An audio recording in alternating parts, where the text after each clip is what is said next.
हिंदू एकजुट हुआ है तभी भाजपा है। मैं इससे बड़ी बात नहीं कहूंगी।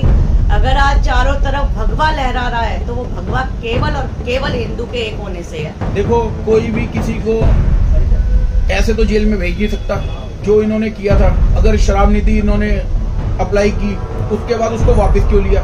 अगर ये बिल्कुल ठीक थे, इनको वापसी नहीं लेनी चाहिए थी। अगर इन्होंने वापसी लिया तो कहीं ना कहीं इन्होंने धांधलेबाजी की। स्वागत है मैम मीनाक्षी जी हमारे चैनल में आपका। सबसे पहले हमारे दर्शकों को बताइए, जो डबल ट्रैकर बस जो दिल्ली की मुख्यमंत्री रेखा गुप्ता जी ने आरंभ किया है, इसको लेकर हमारे दर्शकों को क्या कहना चाहोगे? सबसे पहले मैं राधे राधे करती हूँ। मैं ये जो हमारी रेखा गुप्ता जी ने दिल्ली की जनता को जो बसों का एक बहुत अच्छा तोहफा दिया है, उसके लिए मैं उनका बहुत बहुत धन्यवाद करना चाहती हूँ। क्योंकि असल में जनता की जो परेशानियां थी उनको समझा ही रेखा गुप्ता जी ने है। भाजपा सरकार ने, पिछली सरकारों ने वादा बहुत किया था कि हम ये बस देंगे, हम वो देंगे, महिलाओं को फ्री करेंगे, बुजुर्गों के लिए ऐसा, पर कुछ भी वादे पे वो अपने सफल नहीं हो पाए थे, किसी भी वादे को पूरा नहीं कर पाए थे। और आज भारतीय जनता पार्टी की तरफ से, रेखा गुप्ता जी की तरफ से जो सरकार ने ये बसें चलाई हैं, उसका जनता को भरपूर लाभ मिल रहा है और जनता बहुत सुखी है। मैम, जो डबल ट्रैकर जो बसें चल रही हो तो टूरिस्ट के लिए, इसमें आम जनता को फायदा कैसे मिलेगा? सर, जाने आने के लिए तो सभी के लिए यूज होती है ना। मैं आपके वार्ड में आ जाता हूँ, मैं मनारकली वार्ड में आ जाता हूँ। सफाई व्यवस्था दुरुस्त है आपके वार्ड में? आपने अपने प्रयास द्वारा क्या क्या काम करवाए, कुछ हमारे दर्शकों को बताएं। मेरे वार्ड में हमारे द्वारा बहुत से ऐसे काम किए गए हैं, जैसे ढलावघर बनवाया गया एक, उसके अंदर कॉम्पैक्टर लगवाया गया जो पहले नहीं था, जिससे आज जो सड़कों पे कूड़ा पहले पड़ा रहता था वो आज सड़कों पर नहीं बिखरता, इंस्टेंट उठता है और इंस्टेंट ही वहां से रिमूव हो जाता है। सड़कें साफ सुथरी रहती हैं, ढलावघर साफ सुथरा है। स्कूलों में हमने बहुत अच्छे से व्यवस्था करवाई है, पानी की टंकियां थी उनके लिए व्यवस्था करवाई, और साथ ही साथ हमने सड़कों के लिए करवाई है अपनी तरफ से। लाइट्स हमने भरपूर लगवाई हैं अपने वार्ड में, क्योंकि बहुत सी डार्क एरिया थे जिनमें बहुत गलियां ऐसी थी जिनमें बिल्कुल ही अंधेरा था, उनमें हमने लाइट्स की व्यवस्था बहुत अच्छे से करवाई है।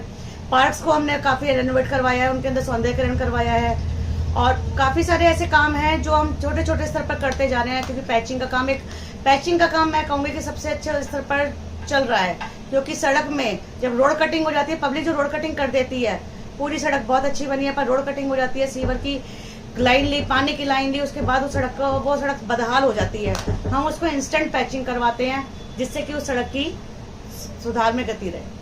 बाकी सोलर लाइट्स भी आई हैं हमारे यहाँ पे सांसद जी के फंड से, और हमारे प्रयासों से सांसद जी ने हमारे यहाँ पे हमारे को बहुत सहयोग किया है। और मैं आपके चैनल के माध्यम से अपने सांसद जी का, अपने एमएलए साहब का, सबका बहुत बहुत धन्यवाद करती हूँ, क्योंकि मुझे जहाँ जहाँ जरूरत होती है वो मेरा पूरा सहयोग देते हैं और मुझे मेरे कामों को सुचारू रूप से चलाने के लिए मेरी मदद करते हैं। सोलर लाइट्स आई हैं, और साथ में लवली जी का बहुत बहुत धन्यवाद है। उन्होंने यमुना विकास के अंतर्गत मुझे जिन सड़कों की मैंने उनको एक लिस्ट बना के दी थी, उनको उन्होंने फंड दिया, और उनके फंड से आज वो सड़कें बहुत अच्छे से और कार्य प्रगति पे हमारा चल जाएगा, जिससे कार्य सड़कें बननी स्टार्ट हो जाएंगी। मीनाक्षी शर्मा जी, आप मौजूदा निगम पार्षद है अनारकली वार्ड से। आने वाले समय में और क्या क्या परिवर्तन देखने को मिल सकता है अनारकली वार्ड में? सबसे ज्यादा गंभीर समस्या जो मेरे वार्ड में अगर रही, वो वैसे पूरी दिल्ली की रही है, क्योंकि पिछली गवर्नमेंट ने दिल्ली को बिल्कुल बर्बाद कर दिया था। अब आज उसको करने में हमें समय जरूर लगेगा, पर हम सफल जरूर होंगे। कहते हैं ना कि प्रत्येक कार्य को करने के लिए जरूरी नहीं है कि वो एक बार में हो जाए, पर एक दिन जरूर होता है जब हम लगे होते हैं किसी कार्य करने। तो दिल्ली आज एक दिन में नहीं साफ सुथरी और अच्छी होगी, पर एक दिन जरूर होगी। ये मुझे पूर्ण विश्वास है कि हमारी भाजपा गवर्नमेंट, हमारी रेखा गुप्ता जी उस दिल्ली को एक दिन बहुत अच्छे से, जैसा सपना दिल्ली की जनता का है दिल्ली को देखने का, वो साकार जरूर होगा। मैम, चुनाव से पहले दिल्ली सरकार ने बहुत सारे वादे किए थे, भारतीय जनता पार्टी की सरकार ने, कि हम महिलाओं को 2500 रुपए देंगे और होली दिवाली पे सिलेंडर दिया जाएगा। मैम, होली आने वाली, क्या संभव है? सिलेंडर के लिए पिंक कार्ड बनवा दिए हैं रेखा गुप्ता जी ने जी। और होली पे हमारी उन सभी बहनों को जिनके पास पिंक कार्ड है, उनको एक सिलेंडर दिया जाएगा। और देखिए, मैं आपके चैनल से आज ये कहूंगी कि मैं अपने पिताजी से कहावत सुनती थी कि हम गाय के गोबर के उपले को लगाते हैं तो वो इंस्टेंट नहीं पकता, कुछ समय लेता है पकने में। तो वही चीज मैं कहूंगी कि गवर्नमेंट ने हमारी ने जो जो वादे किए वो एक एक वादा पूरा होगा। समय जरूर लग रहा है, क्योंकि जब चीजें बहुत बिखरी होती है और बहुत खराब होती है तो व्यवस्थित करने में समय जरूर लगता है, पर सभी वादे पूरे भी होंगे, क्योंकि मोदी जी हैं तो मुमकिन है, और मोदी जी जो कहते हैं वो करते हैं। भाजपा एक वो सरकार है जो कहती है उसे करती है। मोदी जी ने जो बोला वही किया। आप मुझे बताइए कि 370 की धारा बहुत समय से बहुत सरकारें लगी हुई थी, मोदी जी ने बोला कि हम हटाएंगे तो हटी। 3 तलाक वाली एक बहुत समय से चल रही थी ये प्रक्रिया, आज तक क्यों नहीं किसी सरकार ने पूरी कर दी? मोदी जी ने बोला तो उसे पूरा किया। 370 भी हटी, 3 तलाक भी हटा। यमुना में अगर मैं बात करूं अपनी दिल्ली की, आज से पहले की गवर्नमेंट ने कितने सालों से हमारे बच्चे तरसे थे दिवाली पे पटाखे बजाने के लिए। बिना पटाखों के दिवाली कैसे मनती है बच्चे नहीं जानते। ये हम लोग पूजा कर लेते हैं, जी से हमने बना लेते हैं, हमने पूजा करी, मिठाई बांट दी, कर दी, गिफ्ट दे दिए तो हो गई। पर बच्चे पटाखे के नाम से ही दिवाली को जानते हैं, छोटा बच्चा जो होता है। तो आज पटाखे भी जले हैं, दिवाली मनी है। छठ पूजा के लिए यमुना जी में पूजा भी हुई है, कितने सालों से पूजा नहीं हो रही थी, एक जहर के अंदर खड़ा हो जाता था। आज दिवाली छठ पूजा भी हुई, दिवाली भी मनी। तो दिवाली दिल्ली के अंदर सभी काम हमारे रेखा गुप्ता जी के द्वारा धीरे धीरे करे जा रहे हैं। वही अंत में आपसे जाते जाते मैं पूछ लूंगा, विराट हिंदू सम्मेलन को लेकर कुछ कहना चाहेंगे? पूरी दिल्ली में किया गया विराट हिंदू सम्मेलन, क्या कहीं ना कहीं हिंदू क्या एकजुट नहीं है, इसलिए विराट हिंदू सम्मेलन को किया गया? नहीं, हिंदू एकजुट हुआ है तभी भाजपा है। मैं इससे बड़ी बात नहीं कहूंगी। अगर आज चारों तरफ भगवा लहरा रहा है तो वो भगवा केवल और केवल हिंदू के एक होने से है। ये फूट डालने वाली पार्टियां जितनी मर्जी फूट डाल लें, नहीं डलेगी। ये हमारे राष्ट्रीय संघ की तरफ से जो एक प्रोग्राम किया जा रहा है, राष्ट्रीय हिंदू सम्मेलन जो हमारे किए जा रहे हैं, वो केवल और केवल हिंदुओं को एकत्रित करने के लिए नहीं हो रहे, ये सभी के लिए। और मैं ये कहती हूँ हिंदू, आप हिंदू को कैसे बांट देते हैं ये बोल के कि हिंदू एकत्रित? हिंदू नहीं है, भारतीय एकत्रित हो रहे हैं सारे। हिंदू सम्मेलन में हम ये नहीं कहते केवल हिंदू ही आएगा, सभी के लिए एक खुला निमंत्रण है, सभी आते हैं इसमें, सभी के साथ में। और मैं सबसे कहना चाहती हूँ अगर आप भारत के हैं और भारत को चाहते हैं तो सभी को एक होकर रहना पड़ेगा। ये केवल हिंदू के लिए नहीं। अगर हिंदू नहीं है, कहते हैं कि हिंदू एक नहीं है, अगर हिंदू एक नहीं हो तो चारों तरफ भगवा ना हो। आज भगवा है मतलब हिंदू एक है। लेकिन जो अन्य पार्टी के लोग हैं ये कहते हैं 2014 के बाद ही हिंदू खतरे में आ गया, क्या कहेंगे आप? क्या उससे पहले हिंदू सेफ था? ये उनका मानना है। मानने से भाई साहब, कहने से कुछ नहीं हो जाता। क्या हिंदू सेफ था क्या पहले? और मोदी जी के आने के बाद हिंदू सेफ है। आज मोदी जी को हिंदू क्यों पसंद करता है? मुझे बताइए कौन सी ऐसी पार्टी है जो हिंदुओं के लिए बात करती है? बिल्कुल। एक पार्टी का आप मुझे नाम गिनवा दीजिए जो पार्टी केवल हिंदुओं के लिए बात करती है। भाजपा ही है, भारतीय जनता पार्टी, जो हिंदुओं के लिए सोचती है, हिंदुओं के लिए करती है। पर मैं अगर ये बात कह रही तो वो केवल हिंदुओं के लिए नहीं, वो सबके लिए करती है। पर बाकी पार्टियां केवल और केवल एक समुदाय को ही लेके चलती हैं, उसी समुदाय के लिए करते हैं, वो हिंदुओं की परवाह नहीं करते। नमस्कार, KCN न्यूज में आपका स्वागत है।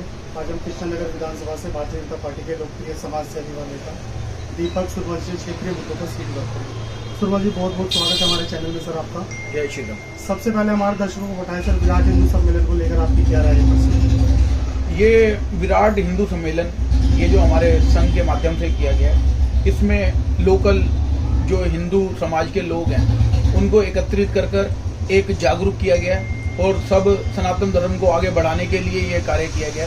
इससे हिंदू एकता नजर आ रही है, सारे लोग मिलजुल कर भाग्यता कर रहे हैं इसके अंदर।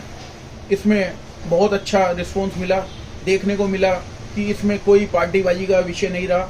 विभिन्न संस्थाओं से जुड़े हुए लोग, विभिन्न पार्टियों से जुड़े हुए लोग इसके अंदर चीफ गेस्ट के रूप में देखे गए, जिससे सारा समाज एक होता हुआ नजर आया।